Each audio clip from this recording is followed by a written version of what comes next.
మగవాళ్ళు ఎక్కువగా చేసేటువంటి తప్పులు మనం ఆలోచిస్తే కనుక దైనందిన జీవితాల్లో ఫస్ట్ మొదలెడితే మొదట చెప్పుకోవాల్సింది టైంకి పడుకోకపోవటం. సో రాత్రి మేలుకొని లేట్గా పడుకోవటం, లేదా టీవీ చూస్తూ కూర్చోవటం, ఇంటర్నెట్ కానీ మొబైల్ కానీ చూస్తూ కూర్చోవటం, దీనివలన లేట్గా పడుకోవటం, అర్ధరాత్రి 1 గంట 2 ఇటువంటి టైమింగ్స్లో పడుకోవటం మొట్టమొదటి చేసేటువంటి మిస్టేక్. దీనివలన అనేక దుష్పరిణామాలు కాలాంతరంలో వాళ్ళకి ఖచ్చితంగా దానికి ఎదుర్కోవాల్సి వస్తుంది.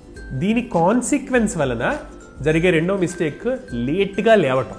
అబ్నార్మల్ టైంలో పడుకున్నారు కాబట్టి యాజ్ ఏ కాన్సిక్వెన్స్ లేచేటప్పటికి 9, 10 లేదా అబ్నార్మల్ టైంలో చాలా లేట్గా సూర్యుడితో ఎటువంటి సంబంధం లేని కాలంలో లేవటం. దీనివలన కూడా ఉబకాయం కానివ్వండి, బీపీ, షుగర్ లాంటి ప్రాబ్లమ్స్ కానివ్వండి ఎక్కువగా తరచూ మనకి కనపడుతుంటాయి. మూడవది మనం చూస్తే కనుక మగవాళ్లలో పర్టికులర్లీ వర్క్ చేస్తున్నటువంటి మగవాళ్లలో, సర్వీస్ ఫీల్డ్ కానీ మార్కెటింగ్ ఫీల్డ్లో ఉన్న వాళ్ళలో ఇర్రెగ్యులర్ టైమ్స్లో తింటాం. అంటే భోజన కాలం అనేది వ్యత్యాసంతో ఉండటం. మెయిన్గా చాలామంది పొద్దునపూట అసలు బ్రేక్ఫాస్ట్ చేయకుండా వెళ్ళిపోవడం తొందరపాటులో. మొదటి భోజనం 1 గంటకో 2 ఇలా చేయటం, లేదా 12 చేయటం.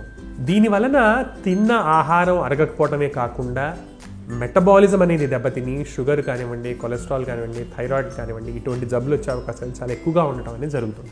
మగవాళ్లలోనే అవుట్ సైడ్ వరల్డ్తో ఎక్కువ ఎక్స్పోజర్ ఉండటం వలన అడిక్షన్స్ బారిన పడే పొటెన్షియల్ ఎక్కువగా చూస్తుంది. స్మోకింగ్, ఆల్కహాల్ మొదలుకొని నేడు మనం చూసేటువంటి డ్రగ్స్ వరకు, హై ప్రొఫైల్ డ్రగ్స్ వరకు మనం ఎక్కువగా మగవాళ్లలో చూస్తుంటాం.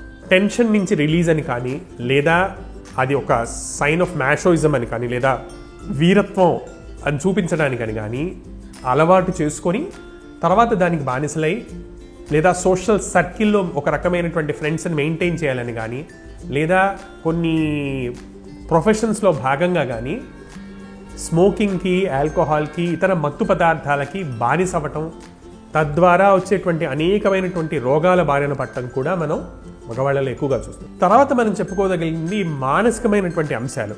అంటే ముఖ్యంగా మనం చూస్తే కనుక మగవాళ్లలో తరచూ మనం చూసేది యాంగర్ మేనేజ్మెంట్ ఇష్యూస్ అంటాం. అంటే రోడ్డు మీద వెళ్తూ పక్కవాడు వచ్చి లైట్గా తగిలించాడు, లేదా బండి తగిలింది, వెంటనే వెళ్ళి కొట్టి రోడ్ రేజ్ అంటాం, అరుచుకోవటం, హంగామా చేయటం, ట్రాఫిక్ అంతా ఆపేయటం. సో యాంగర్ అనేది ఎక్కువగా మగవాళ్ళలో కనబడుతుంటుంది, వెరాజ్ ఆడవాళ్ళలో ఎక్కువగా యాంగ్జైటీ అనేది కనబడుతుంటుంది జనరల్గా. సో బట్ ఈ యాంగర్ వలన వాళ్ళ బీపీ కానివ్వండి, వాళ్ళ హెల్త్ తరచూ చిన్న చిన్న విషయాలు కోపం తెచ్చుకోవటం.